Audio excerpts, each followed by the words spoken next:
Hoy, recordando que estamos avanzando la unidad número 1 denominada finanzas, ¿no? Donde nosotros hemos visto la definición de finanzas, hemos visto las áreas de oportunidades que se desenvuelven dentro de las finanzas, como los servicios financieros, y hemos visto cada detalle de los servicios financieros, qué servicios financieros se pueden prestar dentro del mercado financiero, y también las finanzas para la administración, ¿no? Los servicios financieros y las finanzas para la administración. Hemos visto los dos campos en el cual se desenvuelve la administración, ¿verdad? Y nos hemos quedado en esta parte, ¿no? Donde habíamos explicado que administrador de crédito es quien administra la política de crédito de la empresa por medio de las... O sea, estábamos viendo dentro de las oportunidades de carrera a la finanza qué cargos se pueden dar dentro del área de finanzas eh, cuando hablamos de las finanzas para la administración, y habíamos visto que hay el cargo de tesorero, ¿no?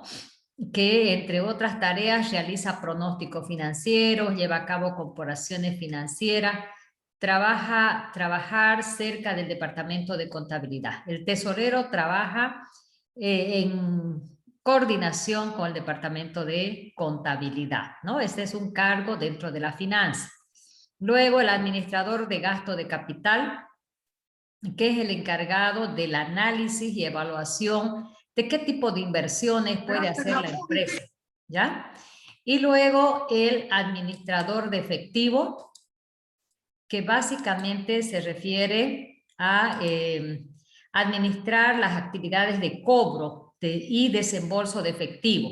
En síntesis, el manejo de caja, donde vemos el ingreso y egreso de las actividades que se van dando dentro de la empresa y las inversiones a corto plazo.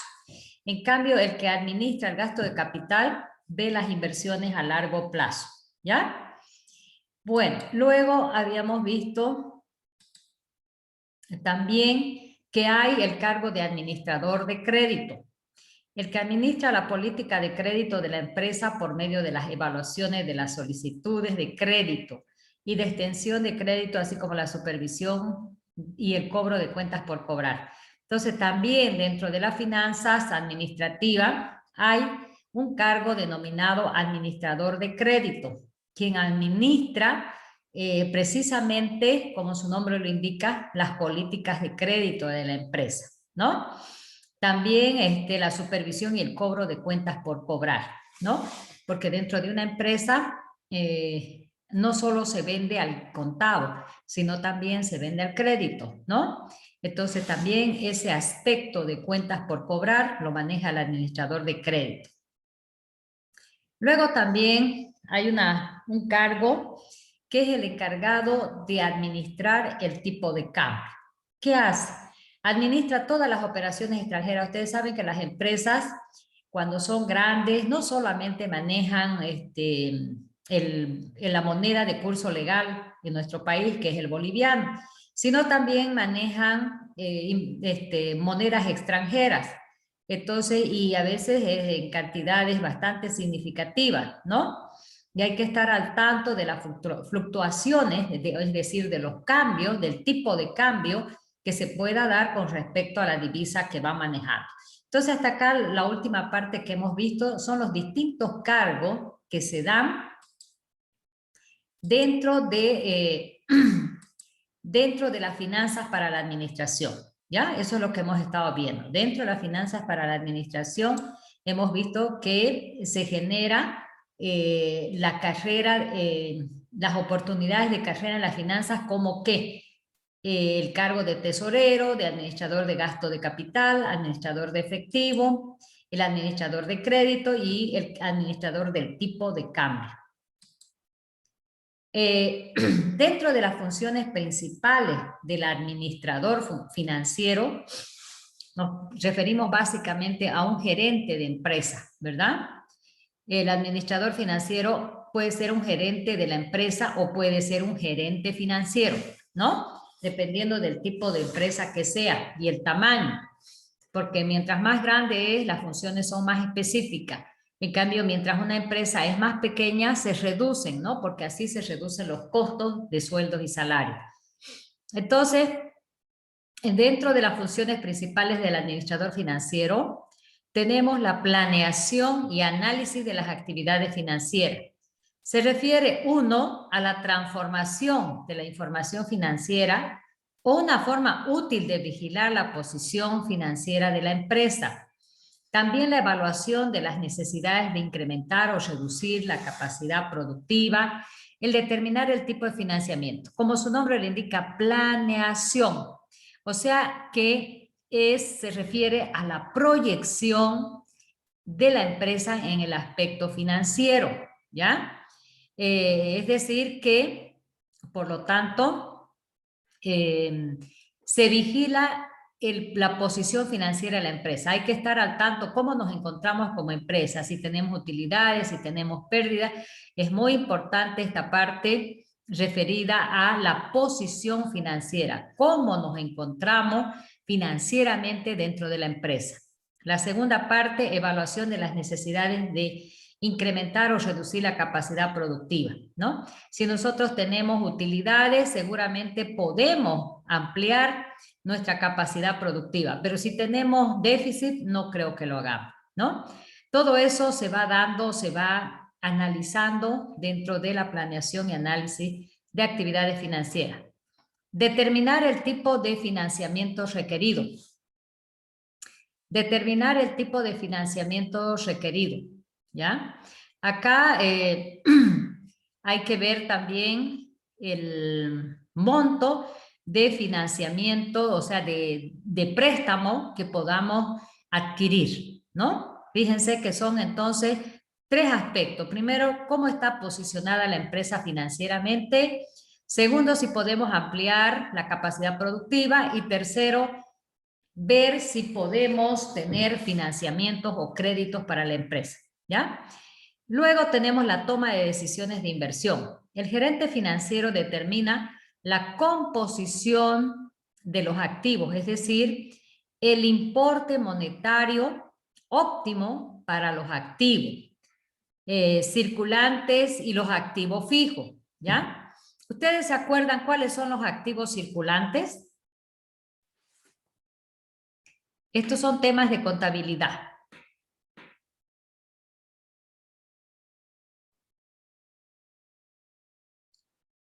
Por eso yo les decía que esta materia tiene como base contabilidad. ¿Saben? ¿Recuerdan ustedes cuáles son los activos circulantes?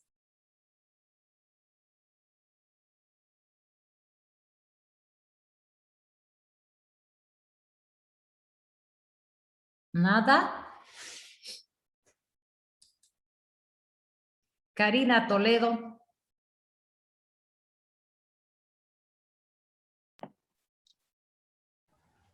¿Son aquellos que se convierten en efectivo, Alicia? Los Sí, bienes y derechos líquidos de una empresa, Inge. sí, sí, son aquellos que se convierten a corto plazo en efectivo.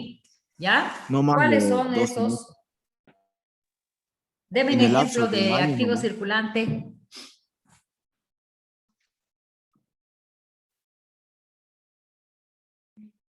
Sergio Andrés. El dinero que tienen las cajas y bancos. Caja, la cuenta caja, ¿no ves? Caja es un activo circulante. ¿Qué otra cuenta de activo circulante? Puede ser la deuda de los clientes igual. ¿Qué se llama esa cuenta? Clientes. ¿Qué se llama esa cuenta de cobrar a los clientes? Cuentas por cobrar. Cuentas por cobrar, muy bien. Entonces, a eso nos estamos refiriendo, ¿ya? Entonces, dice, el gerente financiero determina la composición de los activos, es decir, importes óptimos para activos circulantes y los activos fijos. Dentro de los activos fijos, ¿recuerdan ustedes cuáles? ¿A qué nos estamos refiriendo? ¿Cuáles son los activos fijos?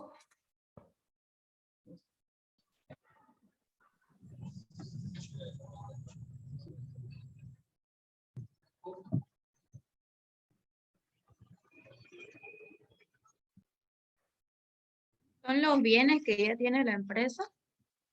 ¿Cuáles son? ¿Qué cuentas consideramos como activo fijo? ¿Qué cuentas? Bienes inmuebles. ¿Cómo? Bienes inmuebles. Más fuertecito. Vehículos, Muy bien. inmuebles, Mobiliario. Ya. Muy Maquinaria. bien. Edificios. Mercancías en el almacén igual, dice. No, no es eso activo fijo. maquinaria, ¿Sí? ¿Está bien? Transporte. No. Transporte no es activo Sería que fijo. oficina, Lisa. Activos fijos son todos los bienes que no se muevan, como su nombre lo indica. Activos que no se inmovilizan, que no se mueven. ¿Como cuáles? Como muebles y enseres, edificio, terreno, vehículo, herramienta, maquinaria, etcétera, ¿no? Para recordarles. Muy bien. Asimismo, decidir cuáles son los mejores activos que deben adquirirse, ¿no? Entonces, la toma de decisiones de inversión gira en torno a visualizar cuál o qué tipo de activo debe adquirirse, ¿no? Dentro de lo que nosotros ya conocemos, activos circulantes y también los activos fijos, ¿no? Entonces, con esa base de conocimiento, aquí se decide cuál se va a decidir adquirir y saber en qué momento se hacen obsoletos para así reemplazarlos o modificarlos. Ustedes saben que los activos fijos se hacen obsoletos o no, o son para siempre los activos que adquirimos, activos fijos, por ejemplo. ¿Son para siempre o se vuelven obsoletos? Se vuelven obsoletos. Se vuelven obsoletos. Se vuelven obsoletos, Lisa. Por ejemplo, un equipo de computación es un activo fijo. ¿Les dura para toda la vida? No. No. No, ¿verdad? Entonces, eso también, o sea, dos cosas, ¿no? Aquí en la toma de decisiones en base a los activos circulantes y activos fijos, hay que ver en qué momento y si es factible adquirirse, y además hay que ver el tema de que los activos también se vuelven obsoletos y hay que pensar en reemplazarlos o modificar. Todo eso lo vemos en este aspecto de la toma de decisiones de inversión dentro de las funciones principales del administrador financiero. O sea que el administrador financiero tiene esa facultad de tomar decisiones en torno a la inversión de su empresa. Toma de decisiones financieras, aquí es de inversión y aquí es de financiero. Primero debe ser determinar la composición más apropiada de financiamiento a corto plazo. Un segundo aspecto de igual importancia es determinar cuáles son las mejores fuentes individuales de financiamiento a corto y largo plazo en un momento específico. Entonces, en este aspecto dice que el administrador financiero debe también realizar la toma de decisiones financieras, es decir, ver si es necesario adquirir un financiamiento a corto plazo, es decir, un préstamo, ¿no? A corto o a largo plazo, ¿no? Eso lo tiene que ver ¿quién? El administrador financiero. Un segundo aspecto de igual importancia es determinar cuáles son las mejores fuentes individuales de financiamiento a corto y largo plazo. Es decir, que además debe elegir cuáles, y por decir, qué entidades financieras le ofrece financiamientos que sean factibles y beneficiosos para la empresa, ¿verdad? Porque no todos los bancos ofrecen de la misma manera, ¿no? Cada cual tiene ciertos privilegios para captar más clientes, ¿no?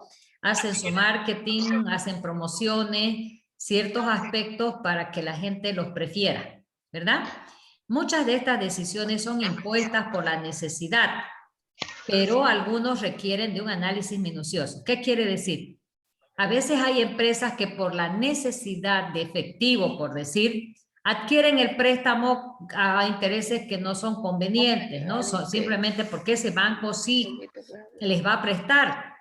Y como necesitan urgente, no importa que ese banco nos esté dando un interés alto, ¿no? Pero eso no es bueno, pero que lo hacen a veces por necesidad lo hacen. Y lo correcto es hacer un análisis minucioso de todas las alternativas financieras disponibles, es decir, analizar las alternativas de todos los bancos que ofrecen este tipo de servicio, ¿verdad? Entonces habría que preguntar, por decir, ¿a quién Camil? Al Banco Visa, al Banco Fácil, al Banco Unión. ¿Qué otros bancos más hay aquí? Bancos.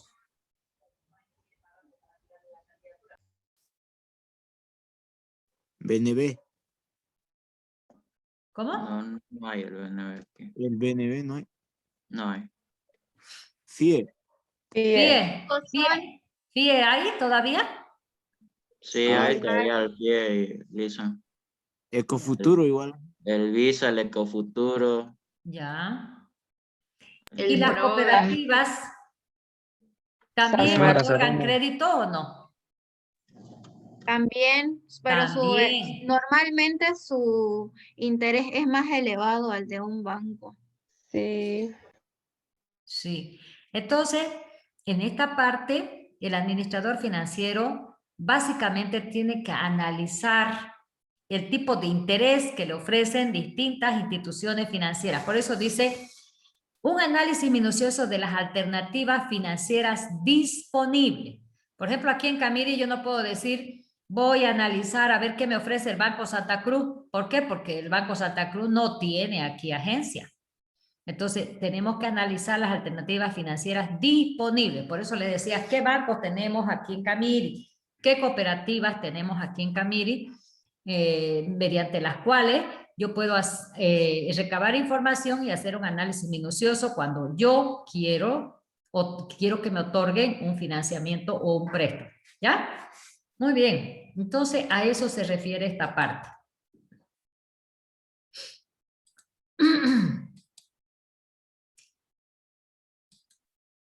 Vamos a ver ahora los tipos de empresas. No sé si ustedes han visto este tema de la clasificación de empresas.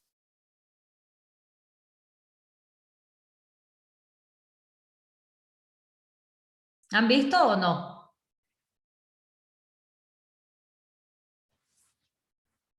¿En contabilidad no han visto? Sí, sí, Lisa, hemos visto. Ya. A pocos rasgos, sí, solo en... Sí, sí, porque habla de las sociedades también, ¿no? Sí, sí. Sí. Bueno, vamos a ver, como nosotros estamos hablando de finanzas, de la ingeniería, entonces se supone que las finanzas, ¿dónde se da? Se da en las empresas, ¿verdad? ¿Dónde se aplica la finanza? En las empresas. Por lo tanto, vamos a ver qué tipos de empresas existen en nuestro país, ¿ya? Tenemos a la empresa de propiedad unipersonal. Una empresa unipersonal es, como su nombre lo indica, una organización que pertenece a una sola persona, por eso se llama unipersonal, que la crea y la administra para beneficio propio, ¿ya? Cuando es unipersonal, tiene un solo dueño y él la crea y la administra para su propio beneficio. Una empresa unipersonal es una organización pequeña, ¿no? Cuando es unipersonal generalmente no son empresas grandes, son pequeñas, tienen poco capital, poca inversión, con una tienda, como una tienda de abarrotes, por ejemplo. Una tienda de abarrotes, un taller de reparación de automóviles o una distribuidora de calzado. También se mencionan a las microempresas, que son las pequeñas empresas, ¿no? Esas son las características de una empresa unipersonal. Además, el propietario es el que toma las decisiones. En esta organización él no tiene que consultar a nadie, él es el único propietario y es el que toma las decisiones en todos los aspectos. En esta organización también tiene responsabilidades limitadas. ¿Qué quiere decir? Que como es el único dueño y el único que toma las decisiones, si ocurre alguna situación como por ejemplo una quiebra de la empresa, él solo tiene que asumir esa responsabilidad de resarcimiento de daño, ¿no? Entonces, así como él es el único que puede tomar las decisiones, también él es el único que tiene que responder por cualquier situación que ocurra dentro de su empresa. Lo que representa que no solo con los bienes del negocio podrá utilizar para saldar deudas. Por ejemplo, si entra en quiebra y él tiene deudas con proveedores, pues no solo tendrá que resarcir daño con los bienes de su empresa, sino también con los bienes que él tenga como persona particular. No sé si captan esta parte.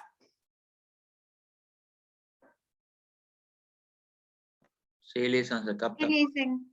¿Se entiende? Sí. Ya, entonces si él entra en quiebra, no solo va a responder con los bienes que tiene dentro de su negocio, sino también con sus bienes particulares. De repente tenía él tenía una casa, una quinta, qué sé yo, ¿no? Entonces tendría que con esos bienes también resarcir los daños que haya ocasionado dentro de su empresa, ¿ya? Bueno, luego también tenemos las empresas colectivas o sociedades de personas, ¿ya? Una empresa colectiva o sociedad de personas consta de 2 o más personas, así como estamos viendo acá, ¿no? Consta de 2 o más personas que crean un negocio con el fin de obtener lucro, ¿no? Obviamente, cualquier empresa que tiene distintos socios, esta empresa se asocia ¿para qué? Para trabajar y obtener lucro. Y normalmente son más grandes que las empresas unipersonales. En este tipo de sociedades, todos los socios tienen responsabilidad ilimitada y cada uno es responsable legalmente de todas las deudas de la sociedad, ¿ya? Entonces, acá, ¿cuál es su característica de las sociedades colectivas? Que consta de 2 o más personas que crean un negocio, una empresa para obtener lucro. Y normalmente son empresas más grandes que las unipersonales, otra característica. Este tipo de sociedad, todos los socios tienen responsabilidad ilimitada. O sea, todos tienen que responder. En caso de una quiebra de la empresa, todos tienen que responder porque todos son socios, todos son los responsables. Y cada uno es responsable legalmente de todas las deudas de la sociedad. La mayoría de las sociedades se establece por medio de una escritura constitutiva de sociedad. ¿Qué quiere decir? Que para constituirme en una sociedad colectiva, lo primero que se tiene que hacer es elaborar una minuta de constitución. ¿Saben qué es una minuta de constitución?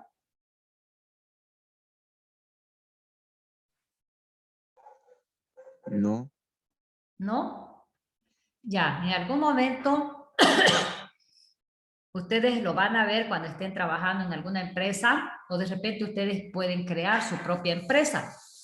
Entonces, les decía, lo primero que tienen que hacer es la minuta de constitución. La minuta de constitución es un documento que se elabora ante un abogado donde se inserta distintas cláusulas, ¿ya?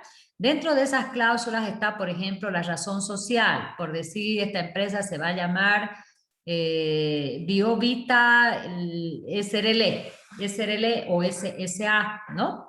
Bueno, entonces, la razón social, cuántos van a ser los socios que componen esa sociedad, sus nombres de ellos, su carnet de identidad de ellos, todos los datos de todos los socios, ¿no?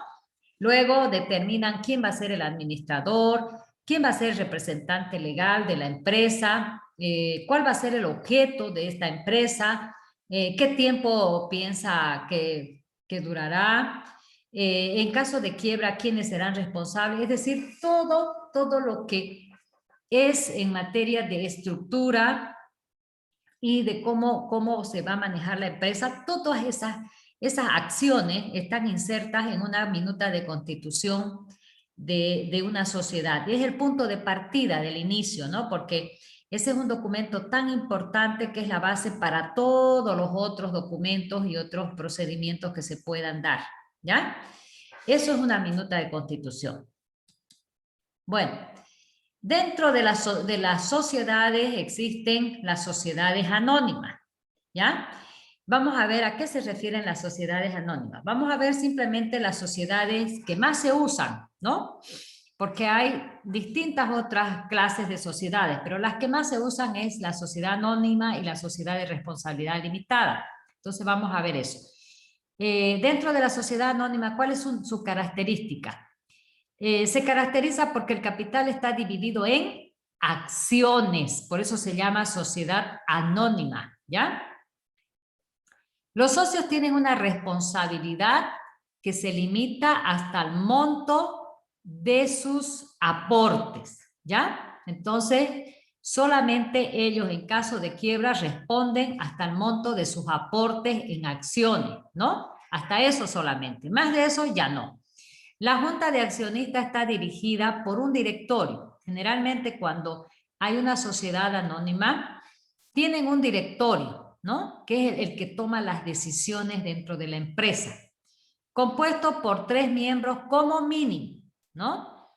Y este directorio pues tiene que estar compuesto por los accionistas, ¿no? O no designados por la junta. Sus estatutos pueden indicar un número mayor de directores, pero que no sobrepase de 12, ¿ya? Hay otro documento también importante cuando hablamos de sociedades, ¿no? Es uno, la minuta constitución y otro los estatutos. ¿Los estatutos qué son? ¿Saben ustedes qué son los estatutos?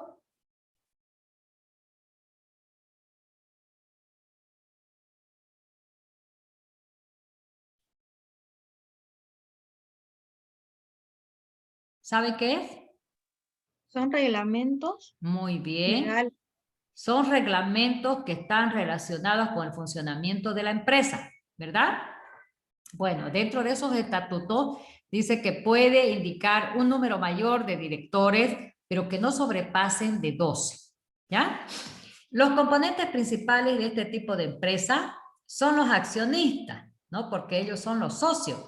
El consejo de administración o la junta directiva y el presidente son los principales. Dentro de este tipo de sociedad, el consejo de administración o junta directiva y el presidente es la máxima instancia del poder de decisión dentro de este tipo de sociedad. Los accionistas votan periódicamente para elegir a los miembros de la junta directiva y para modificar los estatutos, ¿no? Entonces dice que sus socios periódicamente eligen a los miembros de la junta directiva. Entonces quiere decir que la junta directiva no es permanente, cualquier rato puede ser renovada o cambiada, ¿ya?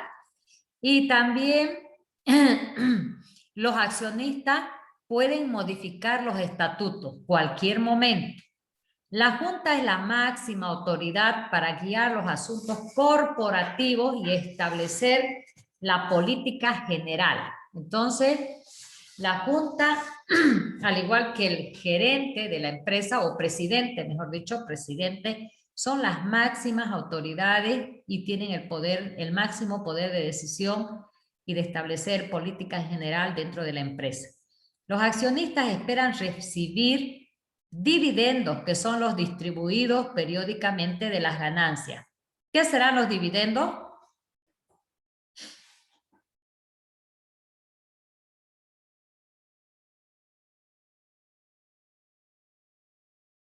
¿Qué son los dividendos?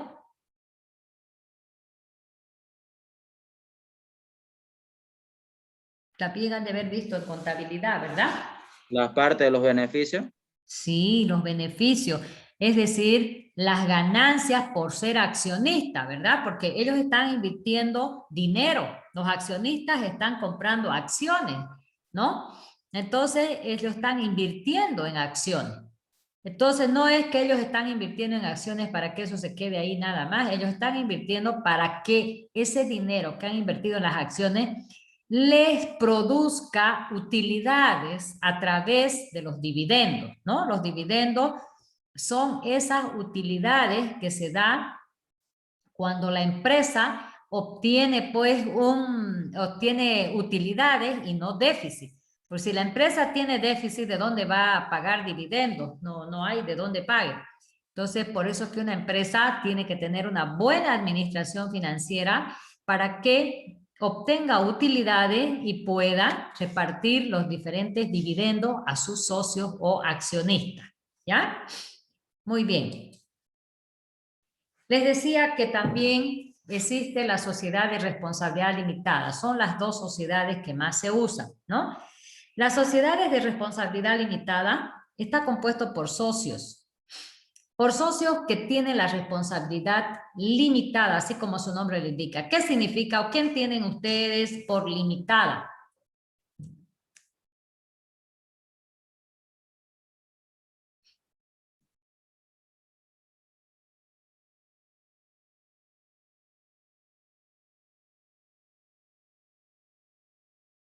¿Qué se entiende por la palabra limitada?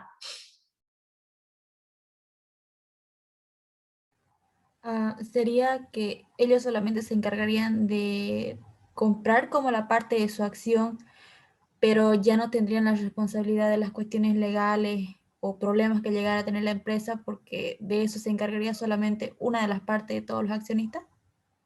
Ya, por ahí. Entonces, ustedes para que puedan entender cualquier palabra, ¿qué es lo que tienen que hacer? Tienen que irse a la raíz de la palabra. Cuando yo veo una palabra nueva que la desconozco, ¿qué tengo que hacer? Tengo que irme a la raíz de la palabra. Por ejemplo, limitada. ¿De dónde deriva esa palabra? Límite. Eso, de límite, ¿verdad? ¿Y qué es límite? ¿Qué significa límite?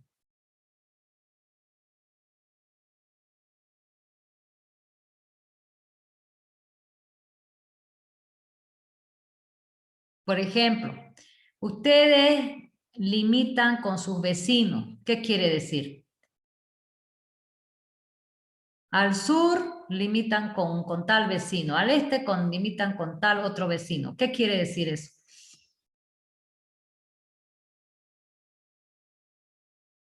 ¿Qué significa ese límite?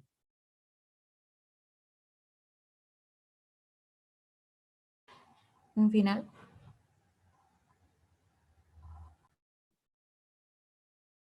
¿Qué había sido el límite?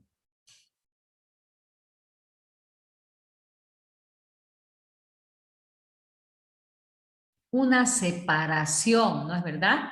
Ustedes no pueden irse más allá del terreno de sus vecinos, ¿verdad? Simplemente su casa está limitada. Lo que corresponde, el terreno que corresponde a ustedes, eso solamente es de ustedes. Ustedes no se pueden ir más allá, ¿no es verdad? Muy bien. Entonces, eso mismo se aplica aquí. Se dice que la responsabilidad es limitada porque está compuesta por socios que tienen la responsabilidad limitada hasta el monto de sus cuotas de capital. O sea que ellos responden solamente hasta el monto de sus cuotas de capital. Ese es el límite. Más allá, ya ellos no tienen ninguna obligación. ¿Ya? Respecto a todas las obligaciones sociales de la empresa, la razón social de la empresa está formada por el nombre patronímico de uno o alguno de los socios. Esa es otra característica. Entonces, este tipo de sociedad, su primer característica es que las sociedades de responsabilidad limitada están compuestas por socios que tienen su responsabilidad limitada. O sea, que su responsabilidad es limitada hasta el monto de sus cuotas de capital. Más allá de eso, no tienen ninguna obligación. Otra de las características es que la razón social de la empresa está formada por el nombre patronímico de uno o alguno de los socios. ¿Ustedes saben qué es razón social?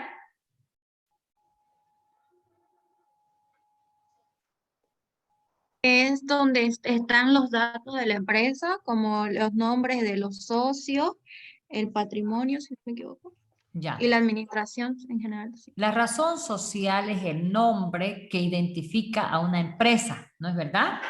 Por eso dice, está formada por el nombre patronímico de uno o alguno de los socios, ¿no? Entonces, el nombre de esta sociedad puede estar conformada por el nombre de alguno de los socios, ¿ya? a la cual se le debe añadir la palabra sociedad de responsabilidad limitada o su abreviatura SRL, ¿ya? Siempre que ustedes vean esta abreviatura SRL, quiere decir que esta sociedad es de responsabilidad limitada, que los socios solo responden hasta el monto de sus cuotas de capital, más allá de ello no tienen ninguna obligación y que la razón social está formada por el nombre de uno o alguno de los socios, ¿ya? Bueno, Sí. entonces con esta parte nosotros hemos terminado la unidad número 1. No sé si tienen alguna pregunta.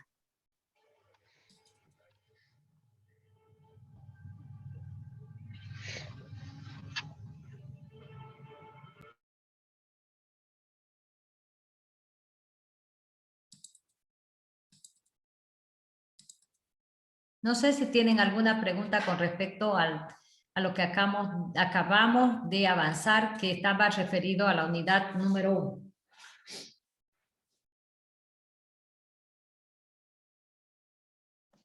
Creo que está todo bien, Lisa. Ya, bueno, nuestra unidad número 1 ha sido en el contexto general teórica porque ha sido una introducción a lo que es la finanza, ¿no? A conocer los ámbitos, desde la definición hasta conocer los ámbitos de aplicación, ¿ya? Vamos a entonces avanzar la unidad número 2. Sin embargo, quiero hacerles recuerdo de que no me he olvidado de la tarea que tienen, pero la vamos a ver en la próxima clase. También adelantarme a decirles que desde la próxima semana vamos a pasar jueves y viernes clases, ¿ya? Porque estamos un poquito atrasaditos por motivos de que ustedes han empezado, o sea, ustedes no tienen la culpa, sino es que se ha organizado las materias de séptimo un poquito tarde, ¿no?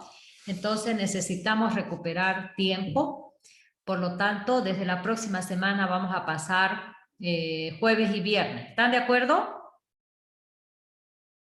Está bien, Lice. Sí, sí, listen. Ya, bueno. Entonces,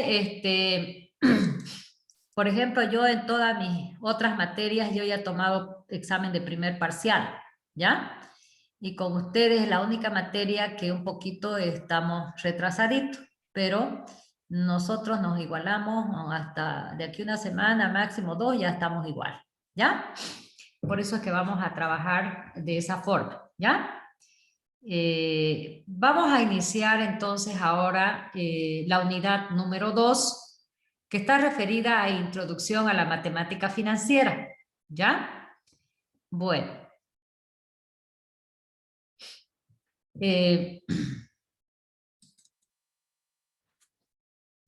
Como toda unidad, para hablar de un tema, es muy importante primero hablar de la definición para saber de qué estamos hablando, para que todos nos pongamos en conexión, ¿verdad? Hacia el tema que queremos abordar. Por ejemplo, la matemática financiera, ¿qué es? Hay que ir introduciéndose en ello. Es una rama de la ciencia de las matemáticas que se ocupa excluyentemente del estudio del valor del dinero a través del tiempo.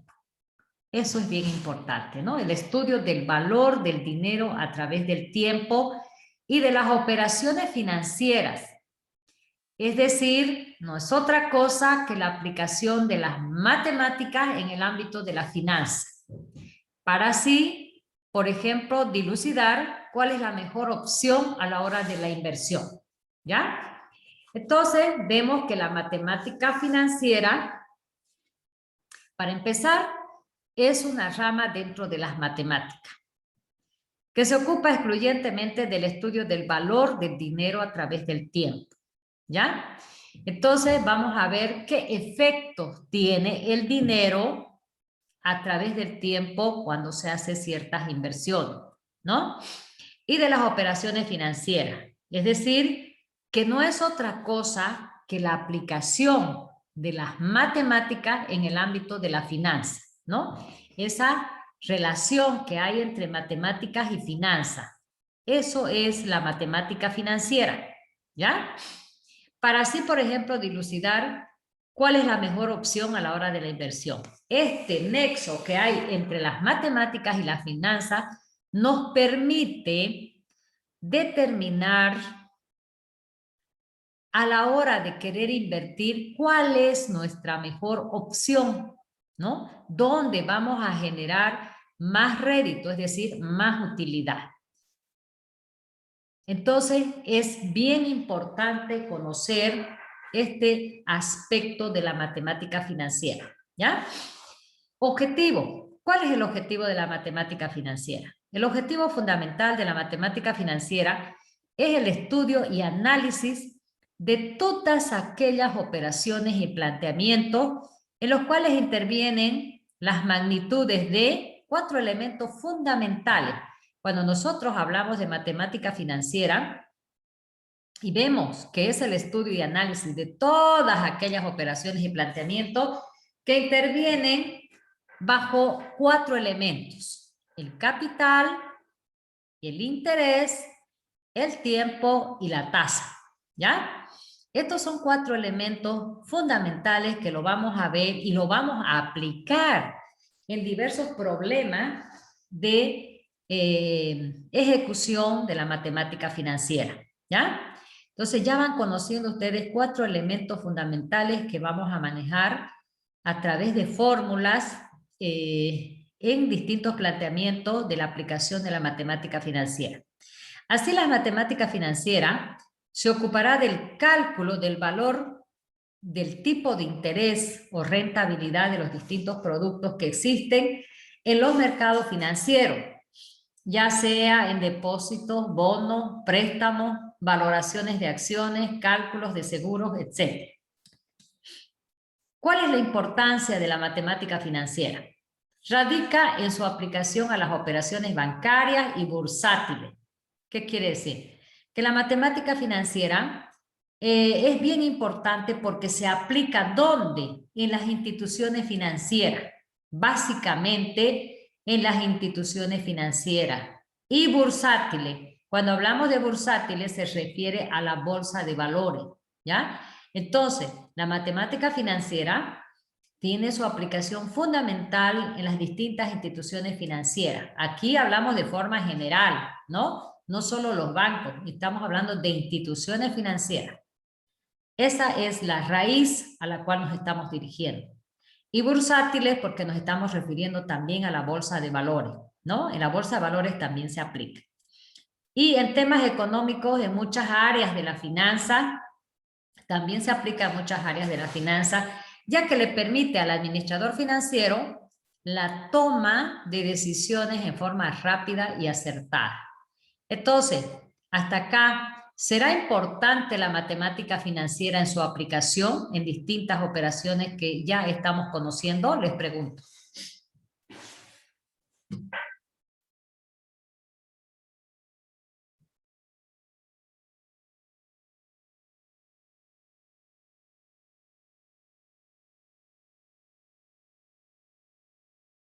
¿Creen ustedes que es importante o no?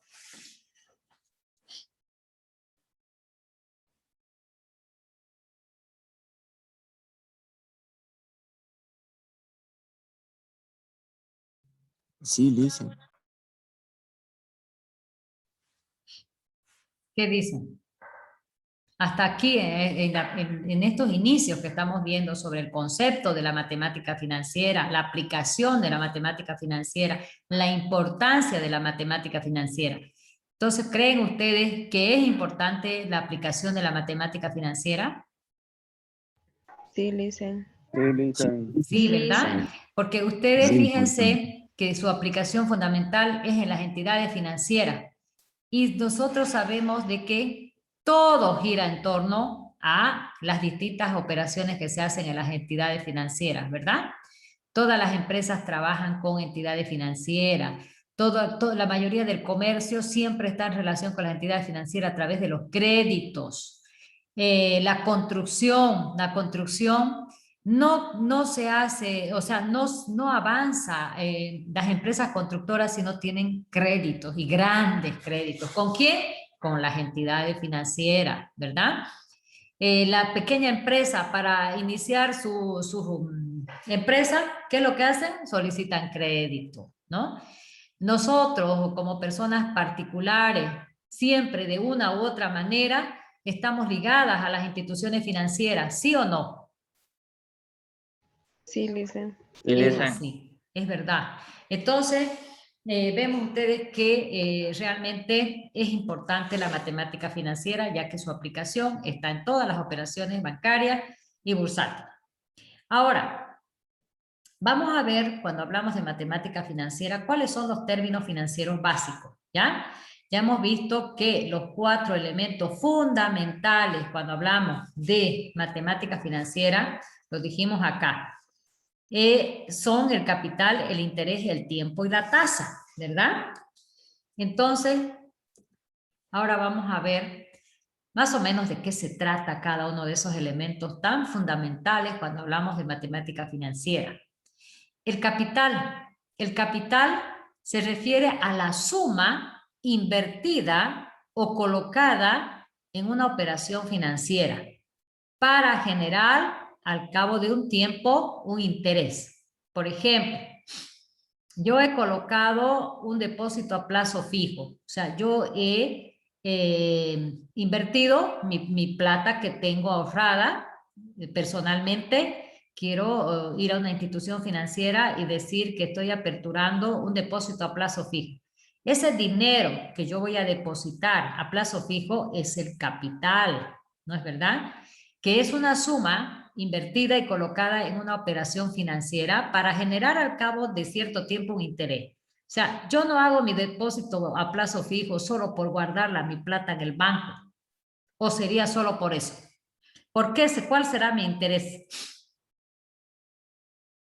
El fin es obtener ganancias, pues, licenciada. Obtener ganancia, y esa ganancia está traducida en lo que se denomina interés, ¿verdad? Muy bien, entonces eso sería el capital. ¿Entendieron? Sí, licenciada. Sí, Lisa. Ahora vamos con el interés. ¿Qué es el interés? El interés tiene importancia fundamental en los movimientos de capitales. La colosal infraestructura financiera y crediticia descansan sobre este concepto básico de pagar el uso del dinero tomado en préstamo. Eso es básicamente el interés. El interés es el uso, o sea, del dinero tomado en préstamo. Ese es el interés, ¿no? Si en el interés el mercado de capitales no existiría. Fíjense cuán importante es el interés. Si no existiera este elemento denominado interés, no existiría el mercado de capitales, porque nadie va a depositar su plata solamente por depositarla, ¿no? Si es así, si a mí no me pagan interés, prefiero yo invertir, porque al invertir, por decir, si yo compro un departamento con esa plata que yo antes quería haber metido a una institución financiera. Si esa institución financiera no me paga interés, yo prefiero pues esa plata invertirla en comprar por decir, un departamento y yo lo alquilo. Entonces, al alquilar ese departamento, ese alquiler para mí es una ganancia. Entonces, mi plata me está generando utilidad, porque eso es lo que uno busca. El valor del dinero a través del tiempo, ¿verdad? Que genere rédito. Entonces, decimos que el interés tiene su importancia fundamental en el movimiento de capitales. La colosal infraestructura financiera y crediticia descansan sobre este concepto básico. O sea, ninguna entidad financiera crediticia no puede estar sin que en las actividades que realicen genere crédito, genere interés. Porque si no, no habría movimiento, porque ningún cliente tendría ganas de depositar en una entidad financiera si no le pagan interés. Ese es el fin fundamental cuando uno trabaja con instituciones financieras, pues, ¿no? Si uno hace depósitos, generalmente en caja de ahorro es para que me genere interés. Si hago depósito a plazo fijo es porque me genere interés, ¿no? Solo cuando nosotros solicitamos préstamos, nosotros somos los que pagamos interés al banco. Fíjense cuán diferentes son las dos posiciones, ¿verdad? Bueno, ya hemos explicado sobre qué es interés, ahora vamos a ver el tiempo. El tiempo es otro elemento fundamental. ¿A qué se refiere? Es el tiempo en que dura la operación de un capital prestado. ¿Qué es el tiempo? Es el tiempo que está representado por N. Ya vamos a ver cuando nosotros estemos avanzando los distintos problemas de aplicación de matemática financiera. Vamos a ver que el tiempo se representa por N, ¿ya? Es el tiempo en el que dura la operación de un capital prestado, ¿no? Todo gira en torno a un tiempo, ¿ya? A mayor tiempo, mayor interés. Menor tiempo, menor interés. Se refiere a los meses, ¿no? Puede ser que yo deposite una plata a 3 meses, a 6 meses, a 12 meses. Entonces, eso es el tiempo. ¿Está claro? Sí, listen. Sí, Luego Lisa. tenemos la tasa de interés. No vayan a confundir el interés con la tasa de interés, ¿ya? Bueno, la tasa de interés es el porcentaje al que está invertido un capital en una unidad de tiempo determinado. Se refiere al precio del dinero. Al precio del dinero en el mercado financiero, ¿no? O sea, el mercado financiero determina la tasa de interés, ¿ya? Es un porcentaje. La tasa de interés se representa por un porcentaje, al 2%, al 3%, etcétera, ¿ya? Entonces, estos 4 elementos que conocemos ahora los vamos a aplicar ya cuando hagamos los problemas, pero aquí lo importante es ver, conocer cuáles son, saber su concepto, a qué se refiere cada uno de ellos, para que cuando hagamos ya la parte práctica ustedes sepan aplicar. Campo de acción de las matemáticas financieras. En esta parte más vamos a avanzar y aquí vamos a quedar, ¿ya? Ya, Lisa. Campo de acción de la matemática financiera. Las matemáticas han sido aplicadas a muchas áreas de las finanzas a través de los años. No hay mucha información acerca de la historia de las matemáticas financieras ni de cuál era el problema que se intentaba solucionar con ellas. Lo que se cree es que se dieron como un desarrollo involuntario, pero necesario para que complemente algunas transacciones comerciales o determinados pagos. Por ejemplo, los que habían de realizar los aldeanos a sus señores feudales en época del feudalismo en Europa. Las matemáticas financieras aparecieron inicialmente con los intereses. Creo que alguien se dio cuenta que si otro le debía dinero o vacas o cabras o lo que fuese, él debía recibir una compensación por el tiempo en que esta persona tardaba en cancelar la deuda. Entonces, ¿qué es lo que estamos viendo de acá? Es de dónde se inició la matemática financiera a través de la historia, ¿no? Y dice que no hay mucha información acerca de la historia de las matemáticas financieras. Se cree que solo se intentaba solucionar con ellas algún problema, ¿verdad? Pero necesario que complementaba algunas transacciones comerciales y determinados pagos. Por ejemplo, los que habían, se cree que, por ejemplo, en la época del feudalismo, los aldeanos, ustedes saben que habían los señores feudales y los aldeanos. Los señores feudales eran los que tenían el poder y los aldeanos eran como esclavos, ¿verdad? Entonces, en esa época, las matemáticas financieras aparecieron inicialmente, así se lo puede visualizar, que apareció en esa época. ¿A través de qué acción?